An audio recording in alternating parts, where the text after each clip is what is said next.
Depression को करो दूर, खुश रहो जीवन में, हंसते हंसाते रहो। यह कहना है अविनाश आनंद का। नई दिल्ली। अविनाश आनंद एक अंतर्राष्ट्रीय स्तर पर प्रसिद्ध नेतृत्व सलाहकार, खुशहाल रणनीतिकार, प्रेरक वक्ता, मास्टर व्यवहार प्रशिक्षक, व्यापार कोच, प्रबंधन सलाहकार, संघर्ष समाधान विशेषज्ञ, संकट सलाहकार, लेखक, कार्यकारी सलाहकार, संरक्षण किमियागर और सांस्कृतिक उत्प्रेरक है। मीडिया और पेशेवरों द्वारा लीडरशिप एंड हैप्पीनेस गुरु के रूप में स्वीकार किया गया। विश्व एचआरडी कांग्रेस द्वारा 51वां सबसे शानदार वैश्विक खुशी नेताओं में से एक के खिताब से सम्मानित किया गया और 100 प्रेरणादायक नेताओं में से एक होने की मान्यता के साथ इंडिया वाइड पेज इंटरनेशनल द्वारा सम्मानित अविनाश ने माइक्रोसॉफ्ट, गूगल, मैरियट, एलर्जी, कॉमिजमेंट, कैप जेमिनी, वाइजू और अमेजन जैसे वैश्विक ब्रांडों सहित 15 उद्योगों में से 250 से अधिक कंपनियों के प्रबंधन के सभी स्तरों पर कॉर्पोरेटिव अधिकारियों को प्रशिक्षित किया है। उन्होंने 400 से अधिक नेताओं और प्रशिक्षकों को व्यक्तिगत रूप से सलाह भी दी है और जीवन में सभी क्षेत्रों में अधिक से अधिक लोगों को प्रशिक्षित किया है। हालांकि यूरोप, एशिया, मध्य पूर्व और संयुक्त राज्य अमेरिका के 25 देशों में से 30 से अधिक वर्षों तक लाइव आमने सामने इंटरैक्टिव कार्यशालाएं की हैं। नेतृत्व और खुशी के सभी पहलुओं पर खरे उतरे हैं। Through the challenges of life. दुनिया में, जिंदगी में बहुत ही कठिनाइयां आती हैं, दिक्कतें आती हैं। इन दिक्कतों का सामना करना और उससे आगे बढ़ना, ये जो काबिलियत है, ये लोगों में होनी चाहिए। So I teach people how to have the skills. So there are 3 things, this mindsets, skill sets and tool sets. इसको हम कहते हैं will, skill and thrill. If you know how to do this, you'll be able to handle anything that comes to you in life.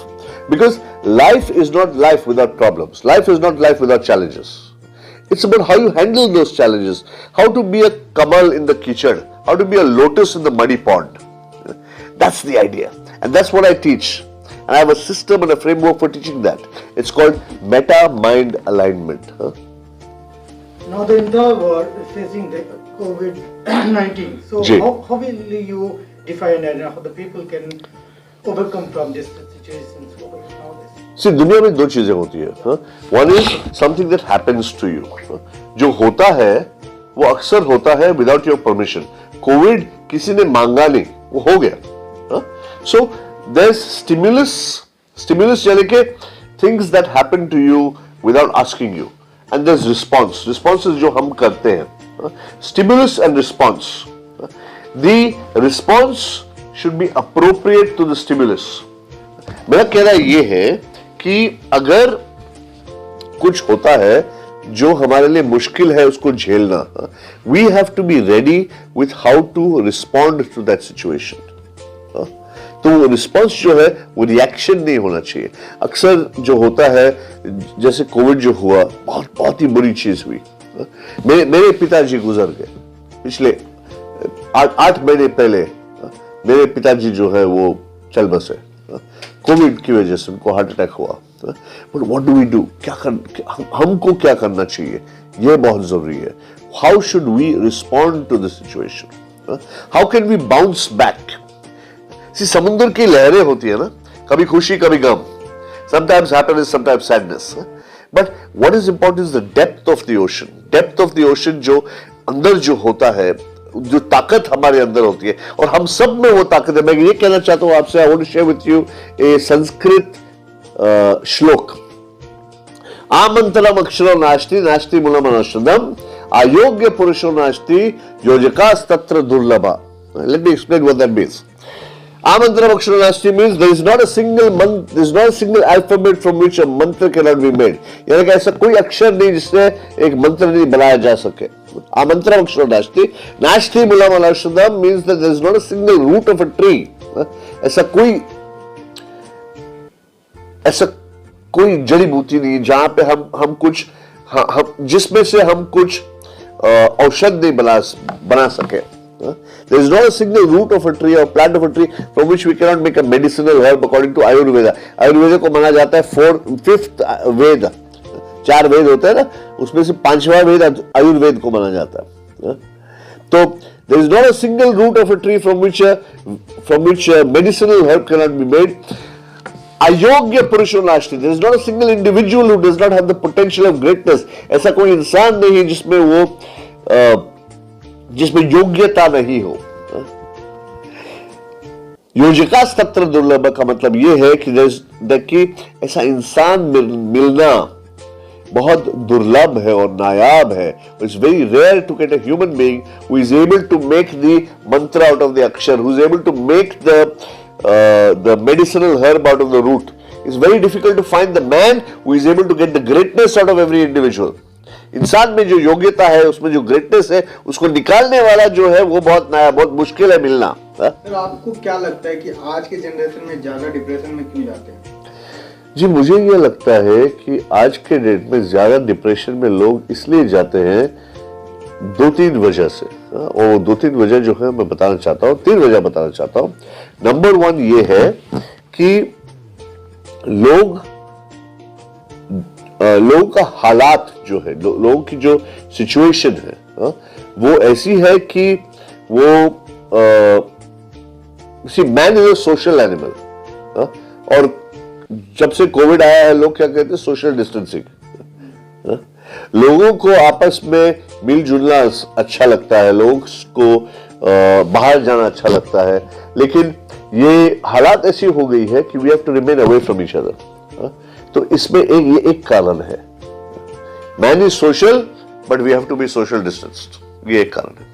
दूसरा कारण ये है कि लोगों को अपने ही माइंड को मास्टर या कंट्रोल करना आता नहीं है. लोग ज्योग्राफी पढ़ते हैं, लोग मैथमेटिक्स पढ़ते हैं, साइंस पढ़ते हैं, ये पढ़ते हैं, वो पढ़ते हैं, लेकिन माइंड कंट्रोल नहीं पढ़ते, माइंड मास्टरी नहीं पढ़ते. लोगों को अपना माइंड को अपने काबू में करना वो पता नहीं है. ये बहुत जरूरी है. इमोशनल, इसलिए मेंटल हेल्थ इश्यूज इतने सारे होते हैं. तो एक है सोशल, दूसरा है मेंटल हेल्थ, और तीसरा कारण जो मैं मानता हूं जिसकी वजह से ये डिप्रेशन ज्यादा बढ़ रहा है वो ये है कि लोगों को ये इजी हैक्स पता नहीं है. हैक्स जो कहते हैं वो है टेक्निक कि वो किस तरह से इमीडिएटली जब नीचे जाए तो ऊपर आ जाए, बाउंस बैक करे. वो दूसरों पे निर्भर रहते हैं, खुद पे वो आत्मनिर्भरता नहीं होती है कि हम कैसे वापस आ जाए, हम अपने माइंड के लीडर कैसे बने, हम अपने लाइफ के लीडर कैसे बने, वो किसी ने सिखाया नहीं. मैं क्या करूंगा उसके पहले ये बताना जरूरी है कि मैं क्या कर रहा था. इसके पहले मैं क्या कर रहा था वो सिर्फ ये था कि मैं कंपनीज के साथ काम कर रहा था. तो मेरे 250 company, I have about 250 companies with whom who are my clients. I work with executives, जो टॉप लेवल के एग्जीक्यूटिव्स है, Microsoft, Google, Yahoo, Amazon, Marriott hotel, Taj hotel, Coca Cola, अलग अलग कंपनियों के साथ जो एग्जीक्यूटिव्स है वहां पे काम करते हैं, उनके साथ मैं काम कर रहा था कि, और मेरे टीम के साथ, मेरे पास एक टीम है, 40 से ज्यादा बिहेवियरल साइंटिस्ट, साइकोलॉजिस्ट, साइकियाट्रिस्ट, सब लोग मेरे साथ काम कर रहे हैं. तो ये पूरी दुनिया में घूम रहे थे हर जगह पे, और उनके साथ वो काम कर रहे थे कि वो कैसे अपना प्रोडक्टिविटी बढ़ाए, यानी कि जो काम कर रहे हैं उसकी जो अपनी क्षमता वो बढ़ाए ताकि वो काम अच्छा करे, ज्यादा बेहतर करे. They should increase the productivity. So I was working with this people, but then मैंने रियलाइज किया जब पेंडेमिक हुआ कि पहले तो मेरा पूरा यूरोप का बिजनेस फट हो गया. 80% मेरा बिजनेस यूरोप और अमेरिका में हो रहा था. मैं ट्रैवल ही नहीं कर पाया तो क्या बिजनेस करूंगा मैं. तो I had to work out a new unique way of doing things online मुझे करना पड़ा. वो एक चीज मैंने किया. दूसरी चीज मैंने किया कि मैंने सोचा कि कंपनीज तो ठीक है लेकिन हर इंसान का क्या, व्हाट अबाउट इंडिविजुअल्स. तो B2B बिजनेस, यानी कि बिजनेस टू बिजनेस मेरा बिजनेस चल रहा था. मैंने B2C शुरू किया. B2C यानी कि मैं आज भी एक स्टार्टअप कर रहा हूं जहां पे मेरा सारा नॉलेज जो है उसको मैं डिजिटाइज कर रहा हूं. ये सारी चीजें मेरे लिए बहुत नहीं है. ये मैं कंप्यूटर कुछ नहीं समझता. मैं सिर्फ इंसान समझता हूं, और दिमाग समझता हूं, मन समझता हूं. तो मैंने अभी इस पे काम किया है, मेरी पूरी टीम है, लोग हैं इस पे काम कर रहे हैं कि ये पूरा नॉलेज जो है वो डिजिटाइज करके how to be happy. Engineers को हम सिखा रहे हैं हैप्पीनेस.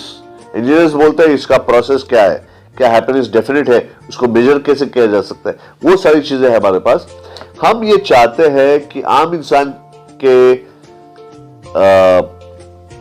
पास ये पहुंचे ये इंफॉर्मेशन, कि खुद की लाइफ को आप हैप्पी कैसे बनाया जाए। एनआरजी बोलते हैं ना, तो उसका ऐसे एनआरजी अगर बोला जाए तो नेचुरल रिस्पॉन्सिव जनरेटर, यानी कि खुद के अंदर एक एनर्जी होनी चाहिए, ऊर्जा होनी चाहिए, और आपके अंदर वो एनर्जी होनी चाहिए कि आप किसी मोटिवेटर के पास ना जाए। क्या मोटिवेटर स्पीकर इतने सारे होते हैं यार। तो मैं ये कह रहा हूं कि आपके खुद के अंदर ये मोटिवेशन होनी चाहिए कि आप जब भी आप डाउन हो आप अपने आप को अप कर दें।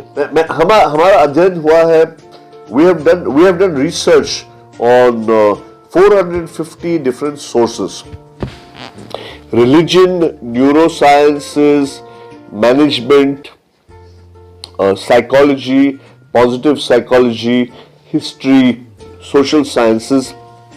ये सारे फील्ड्स में हमने रिसर्च किया है, और ये रिसर्च से हमने ये देखा है, हमारा रिसर्च का जो लक्ष्य था, जो पर्पस था, वो ये देखना था कि इंसान खुशी कैसे पा सकता है, लॉन्ग टर्म खुशी। और हमने ये देखा कि इंसान जो है खुशी जो पा सकता है वो अपने निर्णय से पा सकता है, डिसीजन।